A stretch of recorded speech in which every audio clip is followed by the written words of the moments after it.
with more than 20 million victims of human trafficking around the world. Have arrested a Montrealer in connection with a human trafficking ring.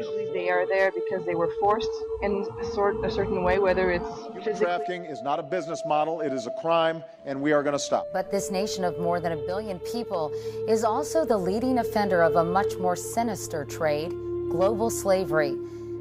Trafficking is really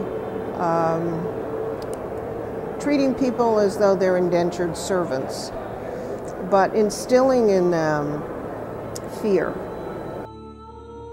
But there's a bondage element to trafficking that's a little different from just prostitution.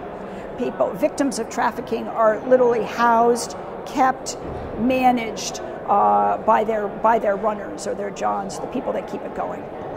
There are trauma bonds, to the trafficker. I loved him. I really did. I really loved him, and I really thought he loved me. And so that kept me bonded to him and kept me really loyal. And, always, I really wanted to please him. I really wanted to make him happy and love me back, and that kind of stuff just keeps you in more bondage. They are slaves, but they don't understand that. And again, they have no place to run back to. The trafficker will say something like, I love you, you're my babe, you're my doll, but we need some money.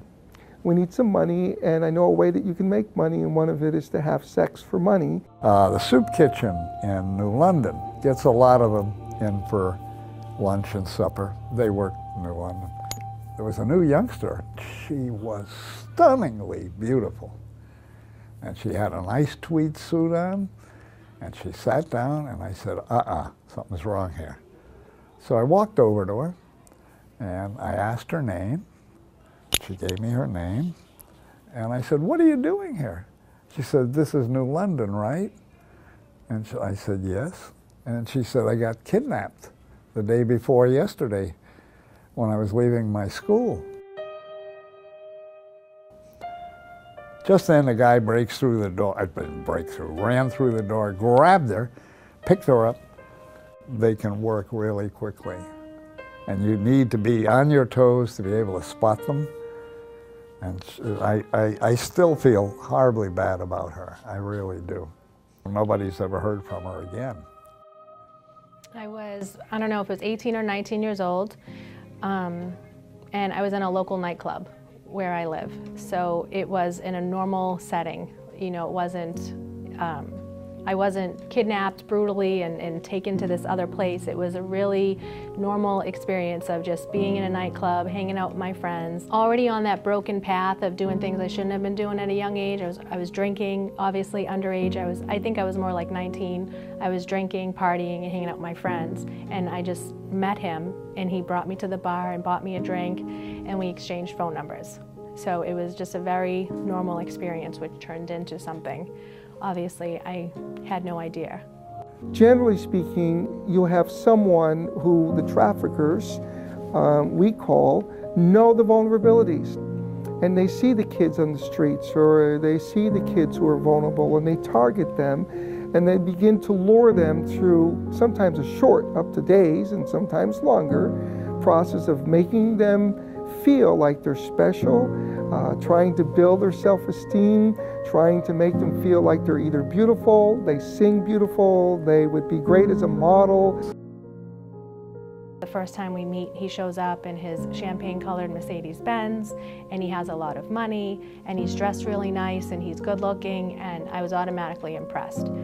And so over the short time, we begin to date, and he's paying a lot of attention to me, buying me things, taking me to the mall. Everything I was missing, he was filling. And I was working at the hair salon, like I said, and I was just trying to make it like a normal 19-year-old does. And he was promising me all this stuff that I didn't have. Promising me financial gain, a family, a big home, maybe a business, my own hair salon, all these false promises that I wanted, and that's what he was luring me in with. And so I'll never forget the first time we drive down to Hartford, and it was a massage parlor in the middle of like the busy finance district, and it was in a brick building. It was set back. It had been in the community over 20 years or so. all very organized. The woman at the desk knew I was coming. And I get upstairs, I'm sent there with a duffel bag filled with condoms, high heels, a skimpy dress, and baby wipes. And I come in and automatically my name gets changed. So my identity was left at the door. You know, I didn't realize this was happening, but that's what it is. And I entered into this really dark world.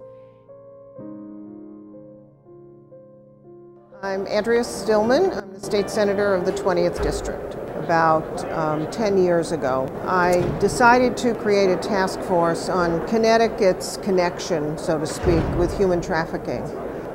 When I started down this road, we had not heard that much about it, and so most people didn't think it even existed in Connecticut. So how big in numbers would you think human trafficking is here in Connecticut?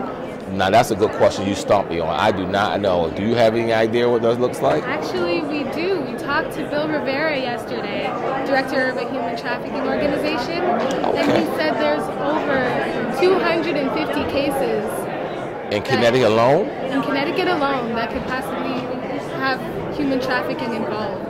Well, that's horrible to hear about. I wish we could pass some legislation that can bring an end to that or make some harsher penalties for people who are engaged in human trafficking. I think that's something we should be looking to. And so the first time he put his hands on me, we were coming home from Connecticut on the highway, probably 2, 3 in the morning, and I was driving and I said something he didn't like.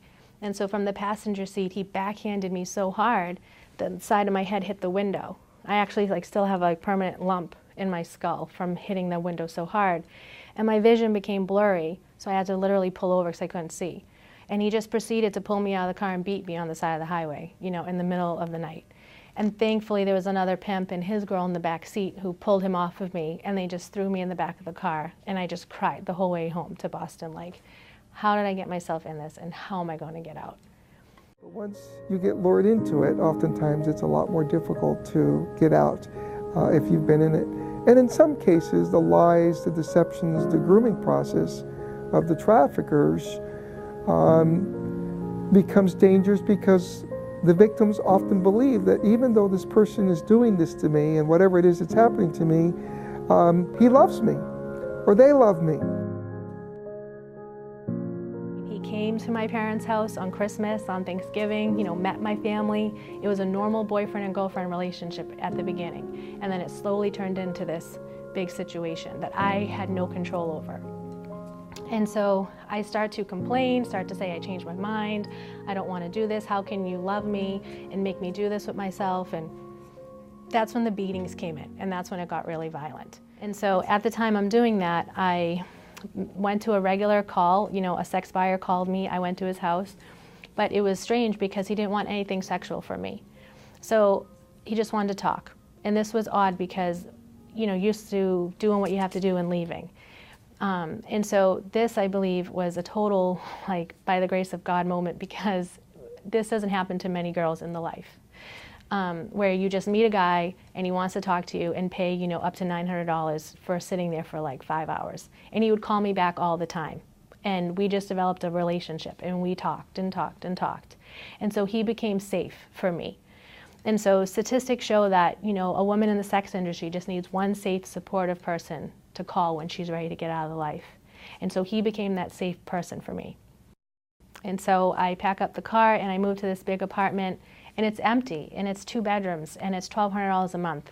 And I'm like overwhelmed. And, you know, I go and try to get a normal job, but making $20,000 in 24 days to $7 an hour, like, wasn't working. And what do I do but call my trafficker back? Because again, the relapse and those trauma bonds and all those things that kept me connected to him is a reality.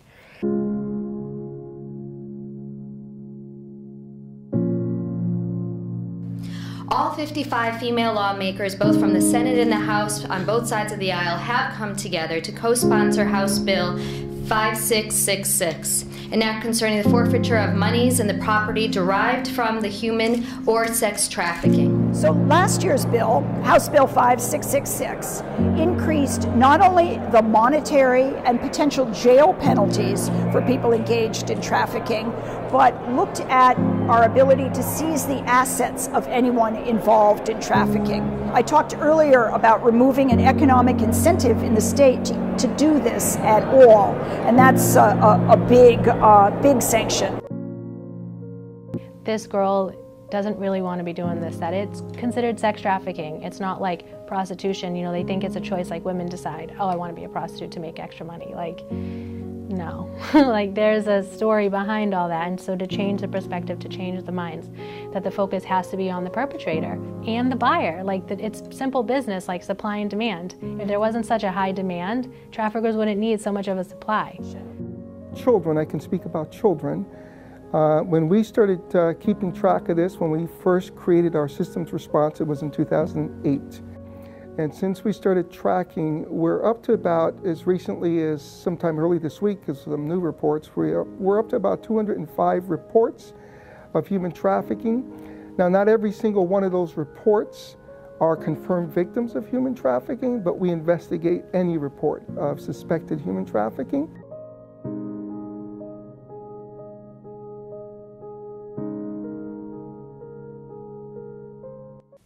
The work I do now is based all on advocacy and my passion to help women heal from the trauma they've been in and been through from being sexually exploited.